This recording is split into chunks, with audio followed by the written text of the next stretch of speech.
कुशल जलधि तरंगा तब शुभ नामे जागे, तब शुभ आशीष मांगे।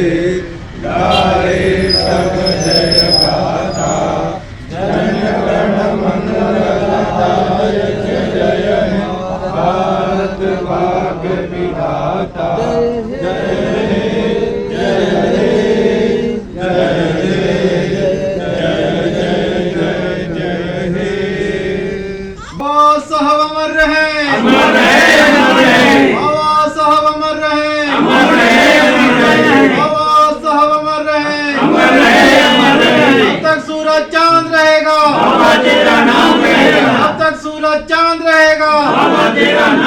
भारतीय संविधान निर्माता कौन?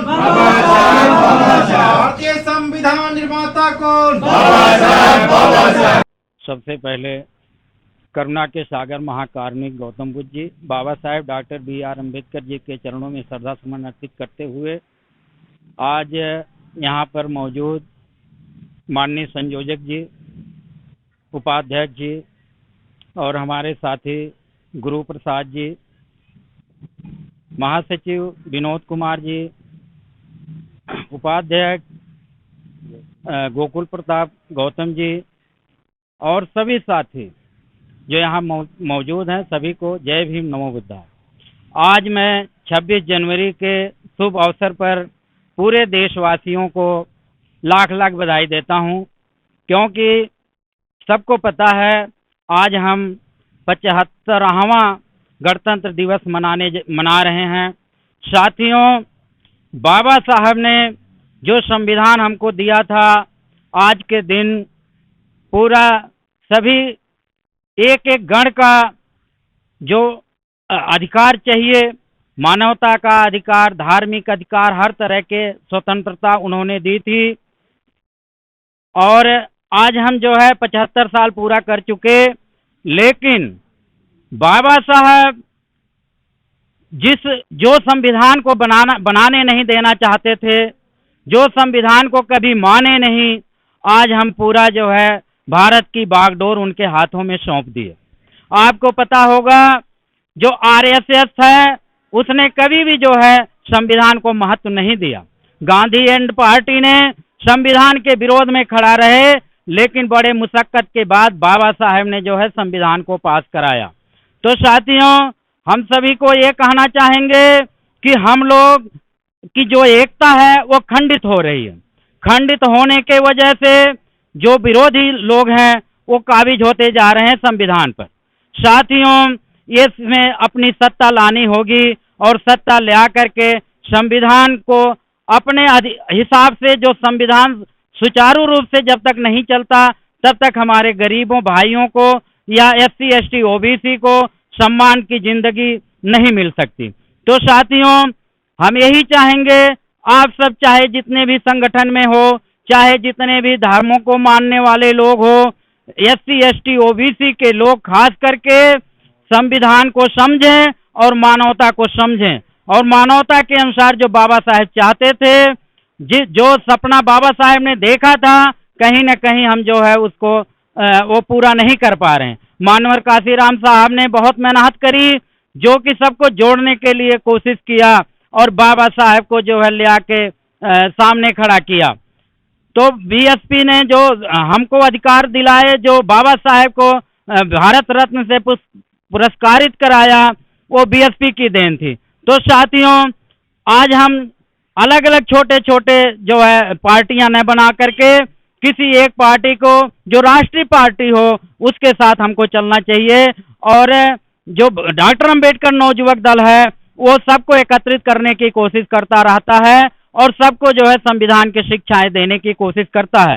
साथियों, हम लोग डॉक्टर अम्बेडकर नवयुवक दल के तहत जो भी लोग साथी जुड़ना चाहते हैं वो जुड़ें, और अच्छे से उनको पूरा जो है अधिकार दिया जाता है, पूरा टाइम दिया जाता है कि वो इसको आगे लेकर चलें। तो साथियों, ये सब कहते हुए हम यही चाहेंगे, आने वाला जब गणतंत्र दिवस मनाया जाए तो उसमें जो है बहुजन की हिस्सेदारी पूरी होनी चाहिए पार्लियामेंट के अंदर। हम यही चाहेंगे साथियों। इसी के साथ सभी अर्हतो सम्मा संबुद्ध सर्वप्रथम महामानव गौतम बुद्ध, तत्पश्चात बोधिसत्व बाबा साहब के चरणों में श्रद्धा सुमन अर्पित करते हुए आज संपूर्ण राष्ट्र को गणतंत्र दिवस की कोटि कोटि बधाई। आज संपूर्ण राष्ट्र गणतंत्र दिवस मना रहा है। आज भारतीय संविधान एक तरीके से आज के दिन लागू हुआ, परंतु बाबा साहब का जो सपना था, जिस तरीके से बाबा साहब चाहते थे कि संविधान लागू हो, उस तरीके से संविधान लागू नहीं हो पाया। क्योंकि अगर संविधान लागू हुआ होता तो समाज के हर तबके को उसका अपना हिस्सा मिला होता। आज लोगों को अपने हिस्से के लिए संघर्ष नहीं करना पड़ रहा होता। दूसरी तरफ साधन संपन्न लोग बिना किसी संघर्ष के राज सत्ता की कुर्सी पर 70 साल से विराजमान है। इसका कारण है हमारे समाज का जागरूक ना होना, और सबसे मूल कारण जो है वो हमारे लोगों को ज़्यादा से ज़्यादा शिक्षा से वंचित रखना, संविधान के बारे में लोगों को जानकारी ना होना। आज हमारा समाज सिर्फ और सिर्फ इस बात पर ध्यान देता है कि प्रधान जी का बेटा प्रधान बनेगा कि नहीं बनेगा, मुख्यमंत्री जी का बेटा मुख्यमंत्री बनेगा कि नहीं बनेगा, लेकिन अपने बेटे के लिए कभी वो नहीं सोच पाता है कि मेरा बेटा हाई स्कूल, इंटर, बीए पास कर पाएगा कि नहीं कर पाएगा, आईएएस आईपीएस की परीक्षा पास कर पाएगा कि नहीं कर पाएगा। हमारे समाज का सिर्फ और सिर्फ 7.5% तबका ही सरकारी नौकरी में पहुंच पाया था, और कुछ लोगों के जीवन में थोड़ा सा सुधार हुआ, और वो सुधार इनकी आंखों में इतना खटका कि भारत सरकार ने संपूर्ण भारत में तकरीबन 1.5 लाख से ज्यादा सरकारी स्कूलों को नेस्तनाबूद कर दिया और पूरे शिक्षा व्यवस्था को ही ध्वस्त करके रख दिया। क्योंकि प्राइवेट जो करने की नीति थी, प्राइवेट हाथों में सारी चीजों को सौंपना, सीधा से सीधा जो है स्वास्थ्य सुविधाओं का, शिक्षा सुविधाओं का और जितनी भी मूलभूत सुविधाएं थी उनका जो है व्यापारीकरण कर देना था। इन सब बातों को अगर गौर से देखा जाए तो कहीं ना कहीं संविधान की मूल भावना पर चोट करने का काम इन लोगों ने किया। हमारे समाज को आज जरूरत है इन सब बातों पर ध्यान करने की, इन सब बातों के लिए जागरूक रहने की, और ज्यादा से ज्यादा बाबा साहब की जो बातें थी जिसमें उन्होंने आगाह किया था कि जो है आपको अपने हकों की पहरेदारी खुद करनी होगी, आपको आपके हक अधिकार कोई ला करके नहीं देगा, बल्कि उसके लिए आपको संघर्ष करना पड़ेगा। आज वो नौबत आ गई है कि हमारा सबसे ज्यादा आरक्षण को इन्होंने, एक अधिकार था नेतृत्व का, एक अधिकार था स्वतंत्रता का, जिसको आज हीन भावना के माध्यम से जो है प्रचारित करने का काम कर रहे हैं। जो दबे कुचले लोग थे आरक्षण के माध्यम से थोड़ा बहुत ऊपर उठे और नेतृत्व करने लायक बने, और आज समाज में नेतृत्व करते हुए अपने समाज का मार्गदर्शन कर रहे हैं। तो आरक्षण हमारे अधिकारों के लिए था, हमारी सामाजिक सुरक्षा के लिए था, सामाजिक न्याय के लिए था, सामाजिक बराबरता के लिए था। इन बातों को ध्यान में रखते हुए सभी साथियों से अनुरोध करना चाहेंगे कि ज्यादा से ज्यादा एकत्र होकर के संविधान की, बाबा साहब के दिए हुए हकों और अधिकारों के लिए, जिसके लिए उन्होंने अपने पूरे परिवार की कुर्बानी दे दी, उसका जो है अनुसरण करते हुए समाज का नेतृत्व करें और समाज का कल्याण करें। धन्यवाद। जय भीम, जय भारत, नमो बुद्धाय। तो सम्मा संबुद्ध से परम पूज्य बोधिसत्व बाबा साहब के चरणों में सदस्य अर्पित करते हुए बहुजन समाज में जन्मे संत पुरुषों, महापुरुषों को नमन करते हुए लोकनायक मानव कांशीराम जी को नमन करते हुए आज जो ये सौभाग्य प्राप्त हुआ, मेरे आज़ाद देश के गुलाम साथियों, हम आज भी गुलामी की राह पर चला रही सरकार। तो साथियों, मैं ये चाहूँगा कि जो ये गणतंत्र दिवस मनाया जा रहा है, डॉक्टर की तरफ से आप सबको शुभकामनाएं, हार्दिक बधाई। साथ साथ मैं चाहूँगा हमारे जो दल के साथी हैं, बुद्धिजीवी साथी आए, नौजवान साथी आए और इसको तन मन धन से हम आगे बढ़ाएं, क्योंकि हमारे पास लक्ष्य और है। अभी आपका ये जो हाउस है ये भी अधूरा पड़ा है, और इसी साथ साथ हमारा महाराजा विहार भी चल रहा है, वो भी लिंटर उसका खुल गया है। तो साथ साथ उसका भी आप सब लोग जो सहयोग दिया है, वह सहयोग देता है, जिससे कि आने वाले समय में हम लोग बहुत अच्छी तरह धूमधाम से इस गणतंत्र दिवस को मनाया जाए और शायद हम अगली बार अपने महाराजा विनोद बुद्ध विहार बनाए। तो साथियों, आज बहुत ध्यान देने की बात है और बहुत अपनी चेतावनी ये है कि हम सब लोग बहुत अपने दिमाग से, बुद्धि से काम ले, हम किसी बहकावे में न आवें, क्योंकि आज हमारे समाज को तरह तरह से गुमराह किया जाता है। वो आपके सामने है, जो इस देश का दबंग है, सामंत लोग हैं, आज हमको बार बार दबाया जा रहा है। तो हम सब मिल करके इसका सामना करना पड़ेगा, तभी हमारे समाज का, मानव का, समतामूलक समाज का उसका अधिकार मिलेगा।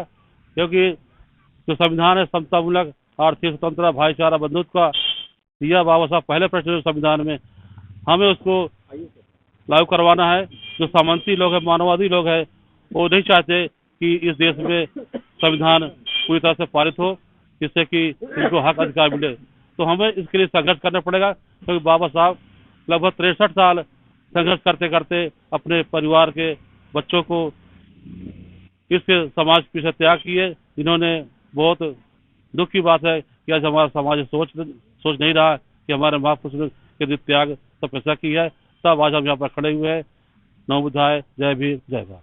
बाबा साहब भीमराव अम्बेडकर तथागत गौतम बुद्ध को नमन करते हुए आप सभी को जय भीम, नमो बुद्धाय, जय संविधान। आप सबको और पूरे देशवासियों को इस दिन की, गणतंत्र दिवस की सभी को कोटिन कोटिन शुभकामनाएं, बहुत बहुत बधाई सबको। आज गणतंत्र दिवस हम लोग मना रहे हैं, क्या हमें पता है कि जो संविधान बाबा साहब ने हमें दिया है उसका मुझे ऐसा लगता है कि 40% भी लागू नहीं हुआ, और जितना लागू हुआ उस हिसाब से जब हमारे समाज को कुछ तरक्की की राह पे चलता देखा तो उसके विरुद्ध काम करना शुरू हो गया। यहाँ तक एक एजुकेशन के क्षेत्र में अगर हम देखें तो मतलब हमें राइट टू एजुकेशन जो संविधान के जरिए मिला, उसमें सबको पढ़ने का अधिकार मिला, हम अच्छे अच्छे पदों पर पहुँचे। तो वो उनकी और कोई समस्या नहीं, हमारा जो विरोधी है उसकी सिर्फ एक ही समस्या है कि हमारे बराबर पे आके खड़ा हो गया। जो व्यक्ति अभी तक हम जिनको पैरों की जूती मानते थे, वो हमारे बराबर पे आके खड़ा हो गया, ये उनकी समस्या है। जबकि संविधान सभी को बराबर का अधिकार देता है।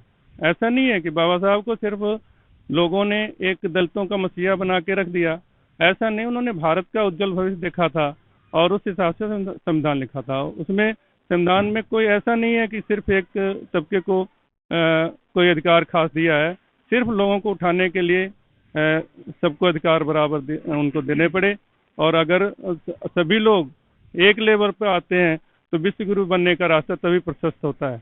अगर आज ही संविधान का 100% हिस्सा अगर लागू कर दिया जाए तो मुझे लगता है कि विश्व गुरु बनने में ज़्यादा देर नहीं लगेगी।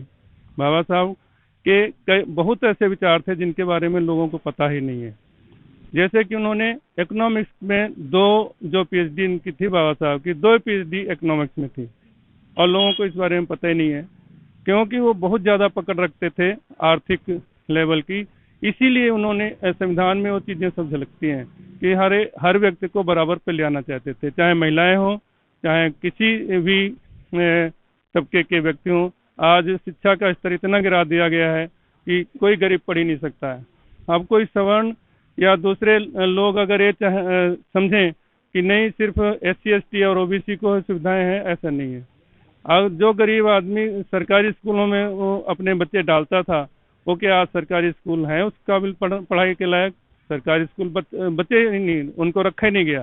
क्यों? गरीब व्यक्ति वहाँ पे अपने बच्चों को पढ़ाता था, वो पढ़ा ही नहीं सकता। वो चाहे SC ST OBC हो या माइनॉरिटी हो या सवर्ण हो, तो गरीब तो वहीं जाता था, तो स्कूल ही बंद कर दिए गए। या वहाँ पे अगर 100 बच्चे हैं तो एक टीचर है, तो ऐसे कैसे पढ़ाई चल सकती है?